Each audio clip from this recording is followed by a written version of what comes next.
Asia ఖండంలోని అతిపెద్ద గిరిజన కుంభమేళాగా పిలిచేటువంటి మేడారం జాతరకు సర్వం సిద్ధమైంది.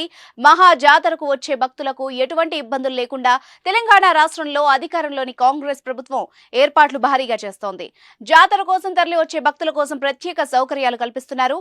గజం కేవలం 15,500 రూపాయలతో 150 గజాల భూమి కేవలం 23 లక్షలు మాత్రమే. జాతరకు వెళ్లలేని భక్తులకు కూడా ప్రభుత్వం శుభవార్త అందించింది. ఇంటి నుంచే నిలువెత్తు బంగారం సమర్పించే అవకాశాన్ని రాష్ట్ర దేవాదాయ శాఖ కల్పించింది. వన దేవతలకు ఆన్లైన్ ద్వారా నిలువెత్తు బంగారం సమర్పించి మొక్కులు చెల్లించే అవకాశాన్ని మంత్రి కొండా సురేఖ ప్రారంభించారు. భక్తులు Mee Seva, post office, T app, folio ద్వారా బుక్ చేసి అమ్మవార్లకు నిలువెత్తు బంగారం సమర్పించి మొక్కులు చెల్లించుకోవచ్చు. భక్తులు వాళ్ల బరువు 1 కేజీకి 60 చొప్పున చెల్లించి నిలువెత్తు బంగారం సమర్పణ సేవను ఆన్లైన్లో బుక్ చేసుకోవాలని అధికారులు సూచించారు.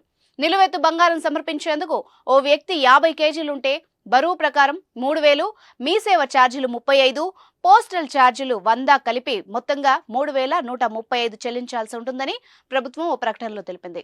అంతేకాదు పోస్ట్ ద్వారా మేడారం ప్రసాదాన్ని పొందే అవకాశం కూడా ఉన్నట్టు తెలిపారు. తమ కోరికలు తీరితే వనదేవతలకు నిలువెత్తు బంగారం సమర్పించుకుంటామని భక్తులు మొక్కుకుంటారు. దానికి అనుగుణంగా కిలోల కొద్దీ బంగారాన్ని ఇక్కడ అమ్మవార్ల గద్దెలపై మొక్కుగా చెల్లించుకుంటారు. అయితే వ్యక్తిగత కారణాల ద్వారా మేడారం వెళ్లలేని భక్తులకు ఆన్లైన్ ద్వారా సమర్పించుకోవడం ఓ మంచి అవకాశం. 105 కోట్ల రూపాయలతో సకల వసతులు కల్పిస్తున్నామని ప్రభుత్వం చెప్తోంది. గిరిజనుల సంస్కృతి సాంప్రదాయాల ప్రకారం ప్రతి 2 ఏళ్లకు ఒకసారి నిర్వహించే మహాజాతరకు సమయం దగ్గర పడుతుండటంతో తెలంగాణ ప్రభుత్వం ఏర్పాట్లను ముమ్మరం చేసింది. వన జాతరకు బుధవారం అంకురార్పణ జరిగింది. గుడి మెలిగే పండగతో జాతర తొలిఘట్టం ప్రారంభమైంది. సమ్మక్క, కన్నేపల్లిలోని సారలమ్మ ఆలయాల్ని పూజా సామగ్రిని శుద్ధి చేసి అలంకరించి ప్రత్యేక పూజలు నిర్వహించారు. ఫిబ్రవరి 21వ తేదీన ఈ మహాజాతర ప్రారంభం కానుంది. 4 రోజుల పాటు సాగనుంది. మేడారం జాతర కోసం ప్రభుత్వం అన్ని ఏర్పాట్లు చేసింది. టీఎస్ఆర్టీసీ 6,000 ప్రత్యేక బస్సులు నడపనుంది.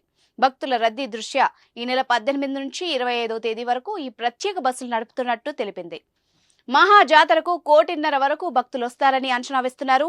ఇప్పటికే ఎటువంటి ట్రాఫిక్ ఇబ్బందులు తలెత్తకుండా రూట్ మ్యాప్ ని సిద్ధం చేయడంతో పాటు జాతరకు వచ్చే భక్తుల సంఖ్యను బట్టి అందుకు తగిన సౌకర్యాలు కల్పిస్తున్నారు.